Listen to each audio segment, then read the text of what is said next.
I made it! Welcome to part 2 of my multi-month journey across the US and Canada. Before the real trip began, we set out and headed to France for a week-long journey to go see the premiere of a film that I invested in. Last year, I spent a few weeks in Lyon visiting the studio where they were filming, and I absolutely loved it. So when I found out that the premiere was in Annecy, just an hour away, I was really excited to return to France. I don't know why, but we decided to go running in Lyon, and Chelsea, she got suckered into it. It's a festival. We don't know which one. We think it might be Pride.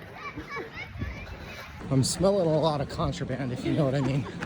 I don't know what Lyon PD has to say about this contraband. The green space in the city reminds me of Washington, and the water reminds me of Hawaii. The architecture is like nothing I've seen before in my travels. It's something out of a Disney movie. That said, I'm happiest when the ratio between sights I see and restaurants I eat at is 1-to-1. So in between the sights and views, Chelsea and I made sure to stop by as many restaurants as possible. Belgian beer, Belgian waffle, Belgian lake. We're chilling. Technically it's French. I think it's all French. But we're here anyway, having a good time. We snuck in a Michelin bite at a Bib Gourmand restaurant to satisfy the snob in me.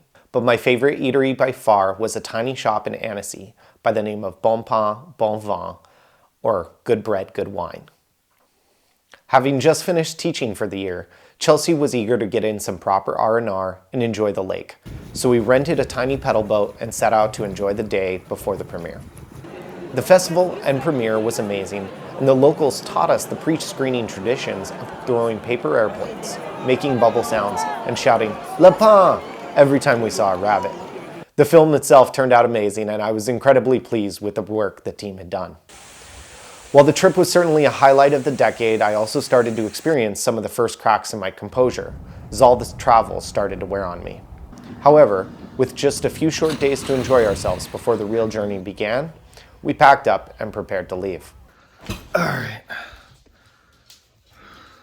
We're back. We're back in Glendale.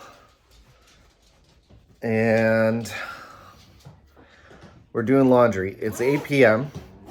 Flight got in 3 hours ago. I've been up for 24 hours. And everybody always says, "Oh, it's so fun. Look at all these fun things you're doing." Nobody ever talks about getting back off a 24-hour flight from France, doing laundry, and then getting up at 8 a.m. and starting to drive for another 10 hours the next day. Okay, we'll see you on the road.